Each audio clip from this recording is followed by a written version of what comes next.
Madam Speaker, for this very candidate class, we have an abridged version for the A-level curriculum, which this very candidate class are going to cross and embrace. Honorable Minister, I am talking with experience. I have a school. And when students were being examined, I am told one student said, for me, I am better in swimming. Good enough, I have a swimming pool. What about others? When the kid was taken, the kid was very excellent in swimming. Now, what about other schools in Kasanda, in Chotera, in Gomba?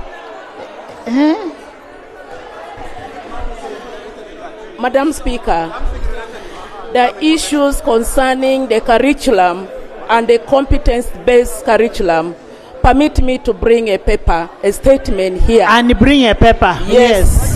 Thank you. Something similar.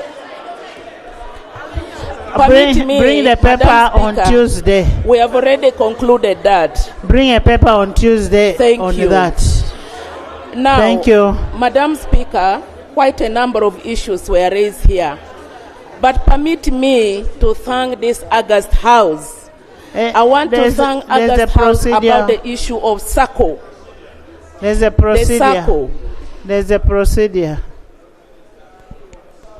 Right Honorable Speaker, I did happen to chair Park Central Government in the earlier years of this Parliament.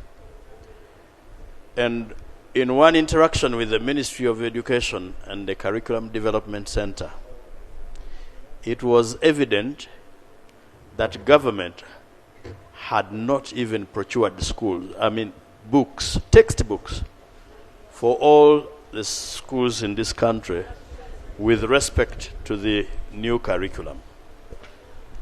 What the Honorable Minister, my sister, is raising is a serious policy issue. But it does not only stop at policy, it also crosses it into finance. I appreciate that we are part of the appointment process for ministers.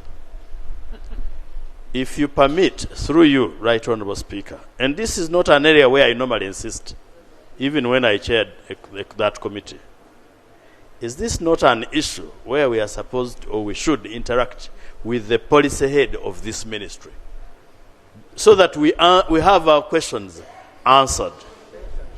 And the policy head of this ministry is somebody I hold in very, very high regard, the Honorable Mrs. Janet Kataha Museveni.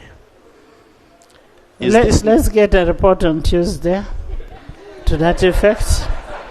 Thank you. Let's get a report. Thank you, Madam Speaker. It doesn't matter who presents. Let's get a report.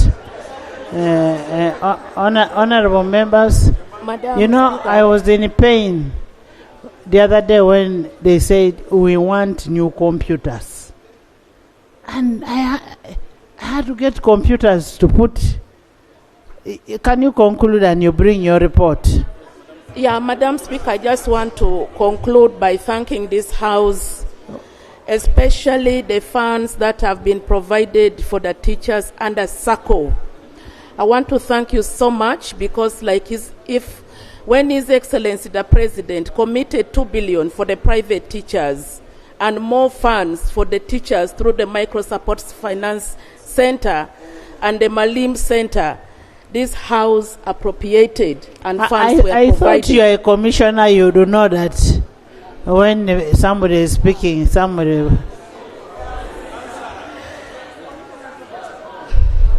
And these funds, Madam Speaker, I think it is to support the teachers really.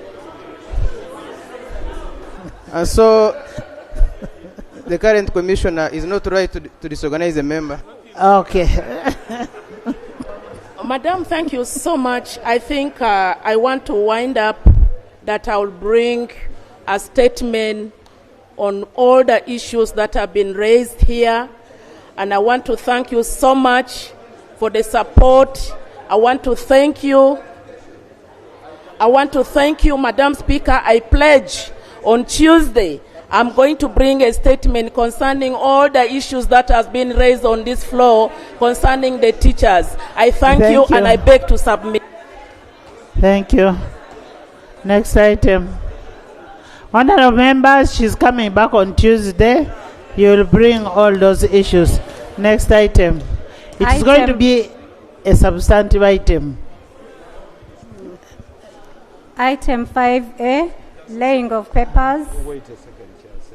Right, Honorable Speaker, like you said, I would like to also request the Honorable Minister to also include the matter that we've ever presented here on the university students' dropout as a result of failure to be admitted into examination rooms because they have not completed payment of their tuition. So part of that we talked about it. Thank you very much. Yes. Actually, you should even talk about the dropout of students, girl child. Yes, next item.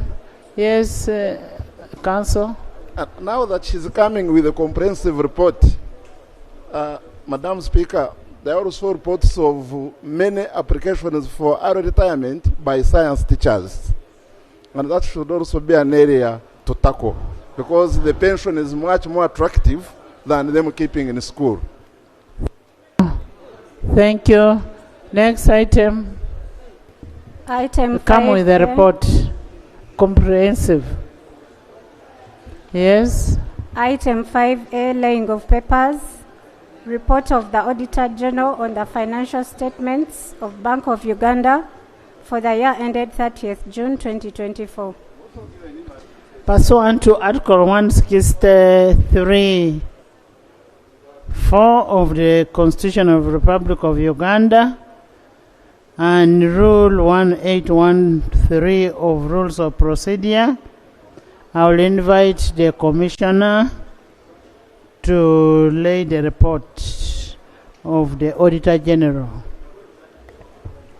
Right Honourable Speaker and honourable members, I beg to lay the report of the Auditor General on the financial statements of Bank of Uganda for the financial year that ended 30th June 2024. Right Honourable Speaker, I beg to lay.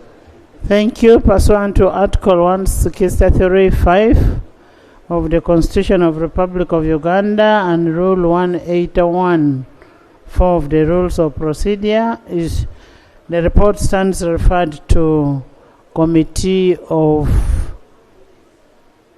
COSASE.